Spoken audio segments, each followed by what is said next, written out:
পৃথিবীর লোকেরা রে, অনেক মহিলাকে দেখলাম সন্তান পৃথিবীতে আগমন করার সময় কত কান্নাকাটি করে জমিনে গয়রা, তোমরা কারা গো আমার মাথায় পানি দাও। এমন কোন সন্তান নাই মা কলিজায় যে আঘাত দেয় নাই, ঠিক না বেঠি? প্রত্যেকটা সন্তান মা পেটের ভিতরে আনাদি থাকে, রুকু আনাদি থাকি, দুনিয়াতে আসার সময় মাথা থাকে নিচের দিকে, পা গুলো উপর দিকে। প্রত্যেকটা সন্তান লাথি মেরে মেরে দুনিয়াতে আসে। আমেনা জবাব দিই, আমার মুহাম্মদ আমাকে লাথি দেই নাই, আমার পেটে ব্যথা হয় নাই, এমন কষ্ট হয় নাই যে আমি অজ্ঞান হয়ে যাই। আমেনা বলল, আমার ঘরের মধ্যে আলো নেই, কিন্তু আমি তাকাই দেখি আমার মুহাম্মদের আগমন উপলক্ষে আকাশের তারকা চন্দ্র যেন উকি মেরে মেরে তাকাচ্ছে। আল্লাহু আকবার! আমি ইচ্ছা করলে যেন ধরতে পারতাম। আমার ঘর ছিল অন্ধকার, কিন্তু ওই তারকার আলোয় আমার ঘরটা আলোকিত হয়ে গেছে। এই মুহাম্মদ এমন অবস্থা, আমি তাকায় দেখি সেজদায় পড়ে গেছে, উম্মতি উম্মতি বলে কান্না করতেছি। আমি মনে মনে ভাবলাম, আমার সন্তানকে দিন পথে ধরছে নাকি। গায়েব থেকে আওয়াজ আসলো, আমি না রে, দিন বুধে ধরে নাই, উনি কোন কায়নাতের নবী হবে, শ্রেষ্ঠ নবী হবে। আমি না, এই জন্য নিজের জন্য কাঁদে নাই, উম্মতি উম্মতি বলে কান্না করতেছে। এই আল্লাহ নবী, রহমতের নবী, মায়ার নবী পৃথিবীর বুকে আগমন করবে। নবীজি পৃথিবীর বুকে আগমন করার সাথে সাথে এইভাবে নবীজি উম্মতে উম্মতে বলে কান্নাকাটি করেছে। আমার বাবা না ভাইরা, শুধু তাই নয়, আরবের মধ্যে নবীজি এই পৃথিবীর বুকে যখন আগমন করলেন, তখন দেখা যাচ্ছে জাহেলিয়াতের জমানা ছিল, কাটাকাটি মারামারি হিংসা বিদ্বেষ অবস্থা ছিল।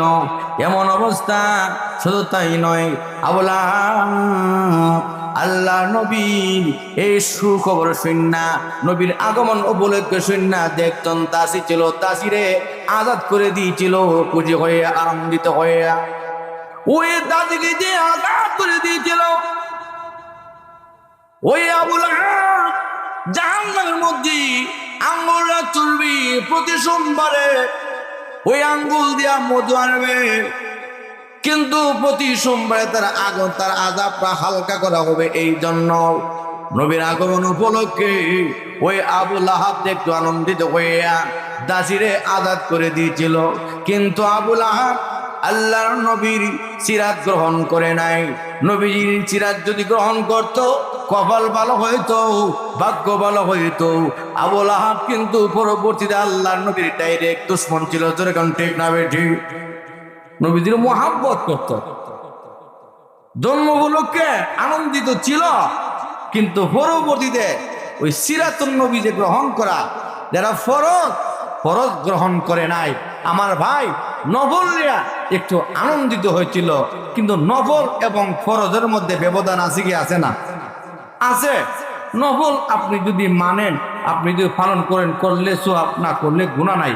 কিন্তু ফরজ যদি আদায় না করেন, দুনিয়াতেও শাস্তি হবে, পরকালে শাস্তি হবে, আল্লাহর কাছে জবাবদিহি করতে হবে। যেরকম ঠিক না বেঠে?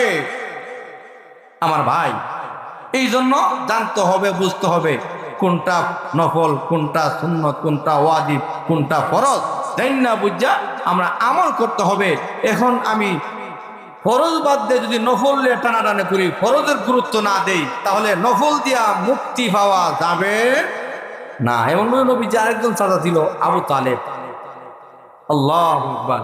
নবীজির দিনের কাজে ডানে বামে সামনে পেছনে নবীজির দেখা যাচ্ছে কি অনেক সহযোগিতা করেছিল, কিন্তু ঈমান আনে নাই। ঈমান আনে নাই, না আনার কারণে শেষ পর্যন্ত নবীজি বইলা দিল, সাকরাত মুহূর্তে, চাচা শুধু লা ইলাহা ইল্লাল্লাহু মুহাম্মাদুর রাসূলুল্লাহ বলে একবার টাকা নবীজির দিকে, আর একবার আবু জেহেল উতবা সাহেবের দিকে টাকা। আবু জেহেল বলে, এ আবু তালেব, শেষ মুহূর্তে কি বাপদা ধর্ম ছেড়ে দিবা? শেষ পর্যায়ে বলছে, বাতিজা তোমার কথা রাখতে পারলাম না, নবীজি শেষ পর্যন্ত আবার বলছে, চাচা শুধু লা ইলাহা ইল্লাল্লাহ বলেন, এই কথাটা বললে আমি যেন সুপারিশ করতে পারি। এই কথাটা বলে নাই আমার ভাই, কারণ যদি এই কথাটা বলতো, নবীজির যে একটা যেত উপহার, নবীজির জন্য যত একটা ত্যাগ স্বীকার করেছিল, ডানে বামে সামনে পেছনে, এমনকি নিজ নবীজিকে বাঁচাতে গিয়া নির্যাতিত নিপীড়িত হয়েছে, শেষ পর্যন্ত ঈমান আনে নাই। এই জন্য ঈমান না আনার কারণেও আবুল আহাব জাহান্নাম থেকে মুক্তি পাওয়া যাবে না। এই তো উনিও জাহান্নামে যাইতে হবে। আমার ভাই, আমি মন দিয়ে রসুলকে ভালোবাসি, মহাব্বত করি, নবীরে ভালোবাসি, নামাজ নাই, রোজা নাই, নেকামল নাই, মুক্তি পাওয়া যাবে? জোরে কন্যা যাবে? যাবে না। মুখে মুখে বললে হবে না ভাই, আমি মুখে বলতে হবে, অন্তরের অন্তঃস্থল থেকে বিশ্বাস স্থাপন করতে হবে, কাজে কর্মে বাস্তবায়ন করতে হবে। এর নাম নবীর মহাব্বত। যেরকম ঠিক হবে ঠিক কাজী। এই জন্য আমার নবী জীবনের দিকে তাকান। নবীর জীবনে কোনোদিন প্রতারণা পাবেন না, অন্যায় অবিচার, নবীর কাছে এমন কোনো খারাপ কাজ পাবেন না। আমাদের নবীকে মহান আল্লাহ পাক এমন ভাবে দুনিয়াতে পাঠাচ্ছে। এই জন্য আল্লাহর নবীকে পৃথিবীর বুকে আল্লাহ পাক এমন ভাবে পাঠাইছে। হালিমাতুস সাদিয়া বলে, আমি যখন মুহাম্মদকে নিয়ে আমার ওঠের উপর সোয়ার হইলাম, আমার সাথী সঙ্গীরা হৃষ্টপুষ্ট, তারা উট নিয়ে এসেছিল, তারা বড় লোকের ছেলে মেয়ে নিয়ে গেছে, কিন্তু আমি শেষ করে চিন্তা করলাম এতিম বাচ্চা, এই বাচ্চার তো লালন পালন করলে বেশি উপহার পাওয়া যাবে না, যাক আসছি যখন খালি হাতে যাব না। হালিমাতুস সাদিয়া বলল, না, আমি প্রতিজ্ঞা করে নিলাম আমি খালি হাতে যাব না, এই শিশু মুহাম্মদকে নিয়ে যাব। আমি যখন কোলে নিলাম, তাকায় দেখি আমার মধ্যে পরিবর্তন হয়ে গেল। আমি ছিলাম দুর্বল, মুহাম্মদকে কোলে নেওয়ার সাথে সাথে আমি সবল হয়ে গেলাম। সুবহানাল্লাহ। আমি উটের মধ্যে সওয়ার হইলাম, আমার উটটা আমার সঙ্গী সাথীদের আগে আগে পৌঁছে গেল, ওরা সাহায্য গেল। হালিমাতুস সাদিয়া, তোমার উটটা তো ছিল দুর্বল, তুমি যে আমাদের আগে আগে চলে যাচ্ছ। হালিমাতুস সাদিয়া বলে, আমি মুহাম্মদকে আমার করে নেওয়া যাওয়ার সাথে সাথে তাকায় দেখি আমার এলাকার মধ্যে রহমত, এলাকার মধ্যে গাছ ছিল না, সবুজ গাছগুলো দেখা যাচ্ছে। আমার বকরির উলানগুলোর মধ্যে দুধ ছিল না, ওই মুহাম্মদের বরকতে আমার এই বকরিগুলো দুধ বেশি দিতে লাগলো। সুবহানাল্লাহ। ওই মজা দেখা যাতে হালিমাতুস সাদিয়া স্বামীকে বলল, স্বামী আমার কপাল ভালো, ও আমার স্বামী এমন সন্তান জীবনে পাই নাই। আমি মুহাম্মদকে যখন আমি ডান স্তনে দুধ পান করাইতাম, বাম স্তনে দুধ খাওয়াইতাম আমার নিজের সন্তান আব্দুল্লাহকে। আমি দরদি হইয়া ওই মুহাম্মদকে দুই স্তনের দুধ পান করার জন্য বাম স্তনের দামিত নিয়ে গেলাম। মুহাম্মদ কিন্তু পান করে না। উনি যখন নবদ পাইলে ওনাকে জিজ্ঞাসা করলাম, আল্লাহর নবী গো, আপনি যখন চিরু ছিলেন আমি আপনাকে ডান স্তনের দুধ পান করাইতাম, আপনি পেটপুর হয়ে যাইতো, তারপর আমার মনে চাইছিল তৃপ্তি সহকারে আপনাকে পান করার জন্য, আপনি বাম স্তনের মধ্যে আপনি মুখ দেন না। কেন দেব? মহান আল্লাহ আমাকে এই দুনিয়ার মধ্যে রহমতের বন্যা পড়ালেন। আল্লাহু আকবার। ও মা, আমি যদি আমার দুধ ভাই আব্দুল্লাহ তার বাগির অংশে যদি আমি বামতনে দুধ পান করতাম, এরা হয়তো বেইনসাফি। মা ও, আমার মহান আল্লাহ আমাকে বেইনসাফি করার জন্য দুনিয়াতে পাঠান নাই। আমার মহান আল্লাহ আমাকে এই দুনিয়ার মধ্যে আমাকে রহমত স্বরূপ আমার আল্লাহ জগতে পাঠিয়েছে।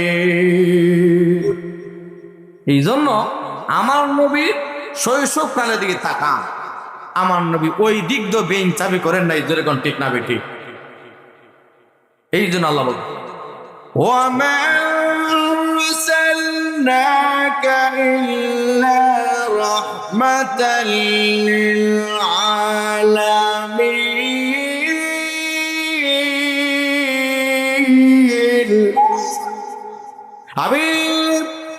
আমি মহান আল্লাহ আপনাকে বিশ্ব জগতের জন্য আমি আল্লাহ রহমত স্বরূপ প্রেরণ করলাম। যেরকম ঠিক না বেঠে আমার বাবারা ভাইয়েরা, এই জন্য আল্লাহ নিজে বলেছে আমার বন্ধুকে দুনিয়ার মধ্যে রহমত স্বরূপ পাঠাইলাম। এই রহমত শুধু মুসলমানের জন্য নয়, আল্লাহ বেঈমান কাফেরদের জন্য, কীট পতঙ্গের জন্য, সমস্ত সৃষ্টিজীবীর জন্য আমার নবী রহমত ছিল। যেরকম ঠিক না বেঠি নবীজি পৃথিবীর বুকে যতদিন বেঁচে ছিলেন আমার আল্লাহ আযাব গজব দেন নাই। আমার ভাই কেন দেন নাই?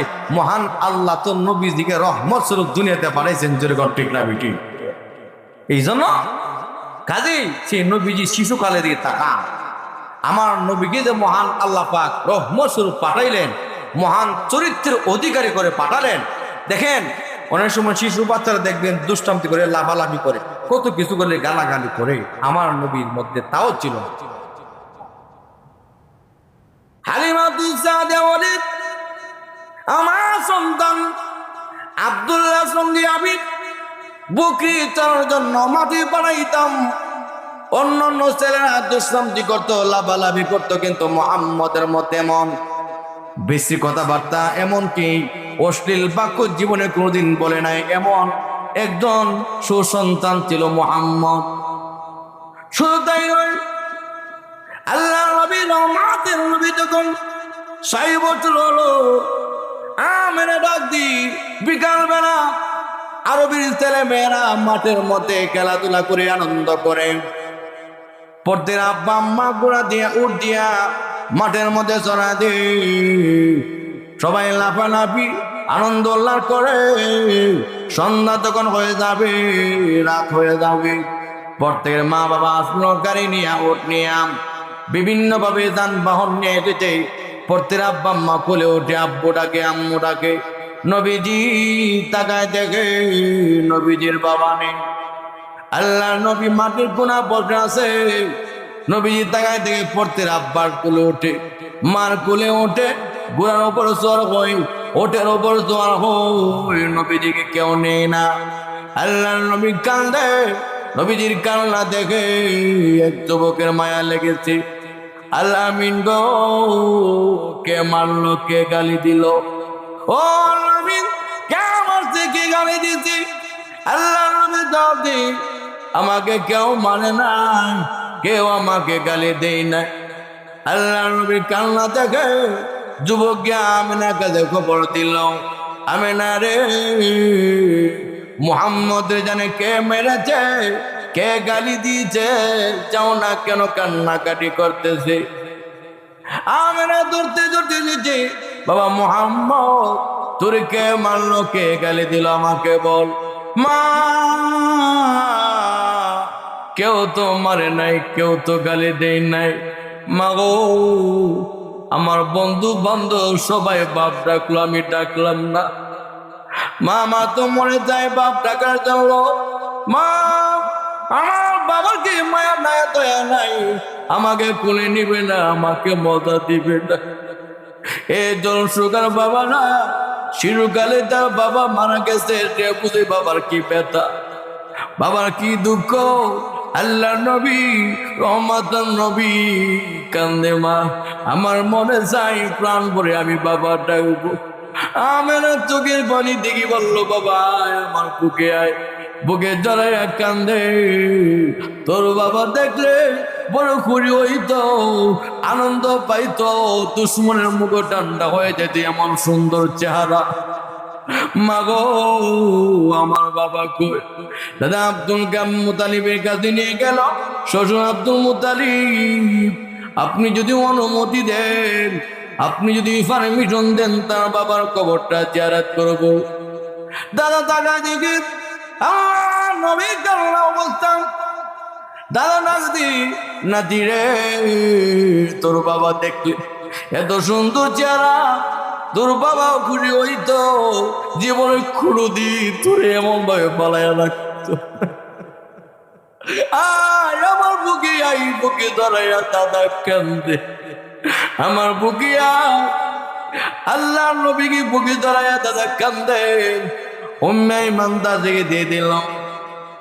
ওটের ওপর সর হয়ে যেতে যেতে যেতে যেতে আব্দুল্লাহর কবরের পাশে দাঁড়াইয়া আমেনা জবাব দে, মুহাম্মদ, এই যে তোমার বাবার কবর, আব্দুল্লাহর কবর, তোমার বাবার সালাম দাও, আমি দেখি তোমার কুলি নেই।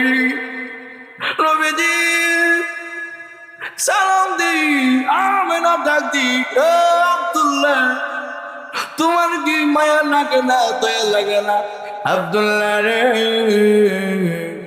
এই এতিম মুহাম্মদ তোমার কবরে বারে দাঁড়িয়ে দাঁড়িয়ে কান্না করতেছে। আল্লাহ নবী কান্না করতে করতে নবীর চেহারা লাল বলল হয়ে যায়। আল্লাহ নবী কাঁদতে কাঁদতে এবার রাস্তা দিয়ে আসার পথে আমেনাকে নিয়ে আবওয়া নামক স্থানে এখানে ক্লান্ত হয়ে যায়, আমেনা অসুস্থ হয়ে যায়। আমেনা ওসিয়ত করে, উম্মে মান্দাসি, মনে হয় আমি আর বাঁচবো না।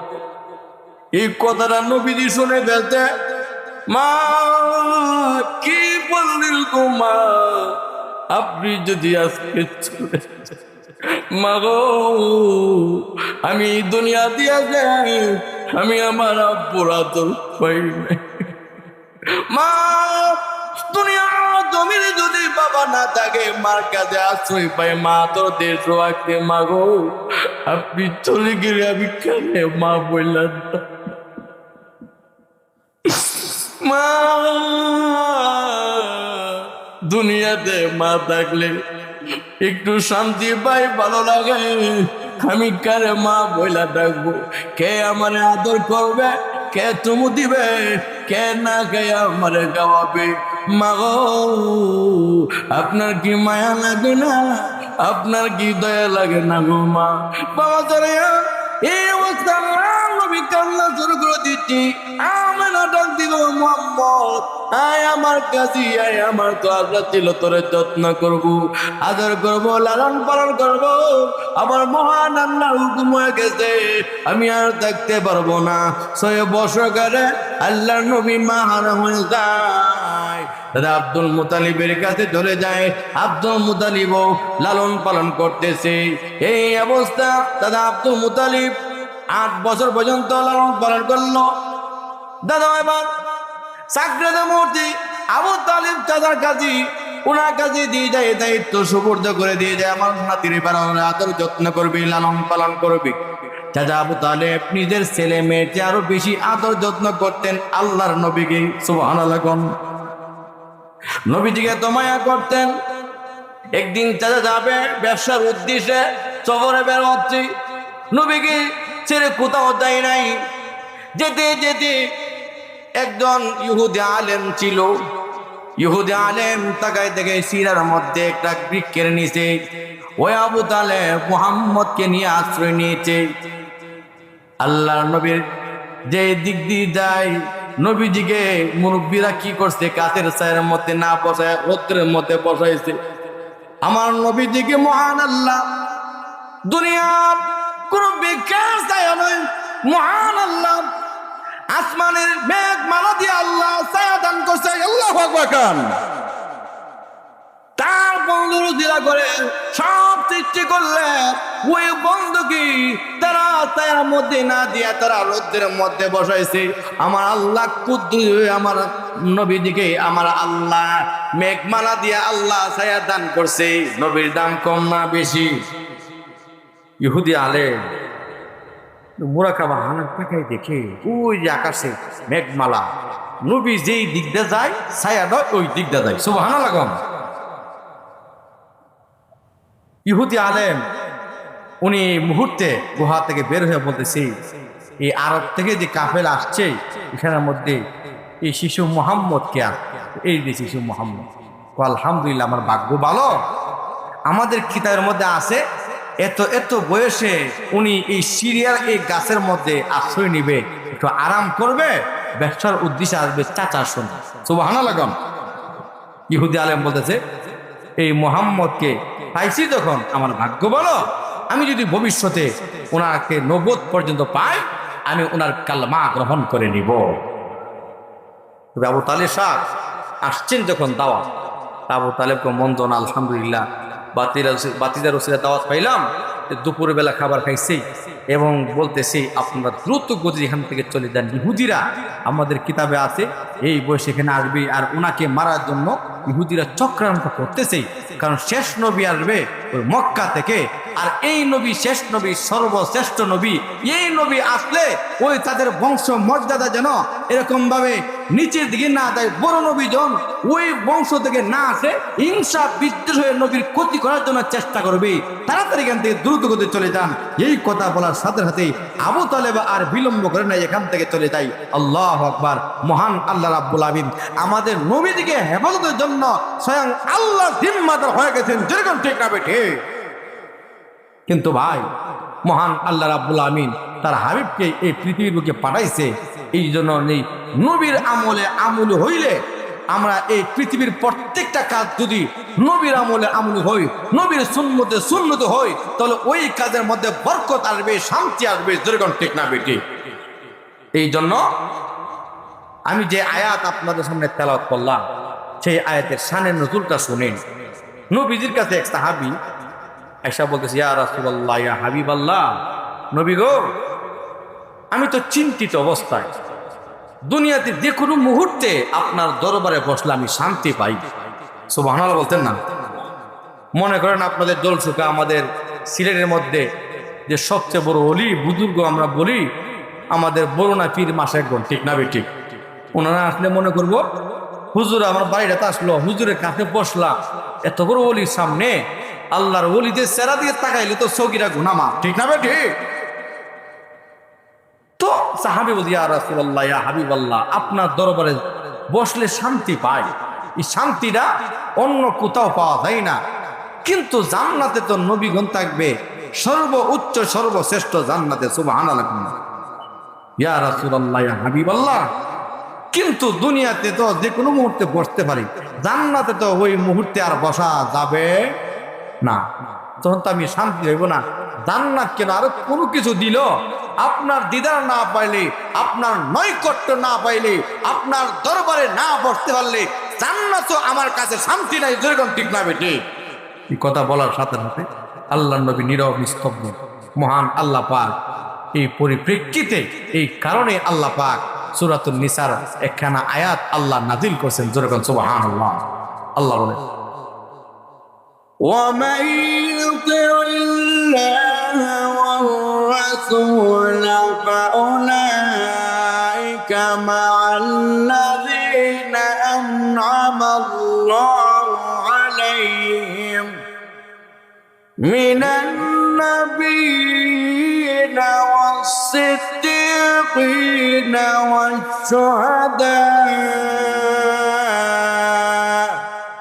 والشهداء والصالحين।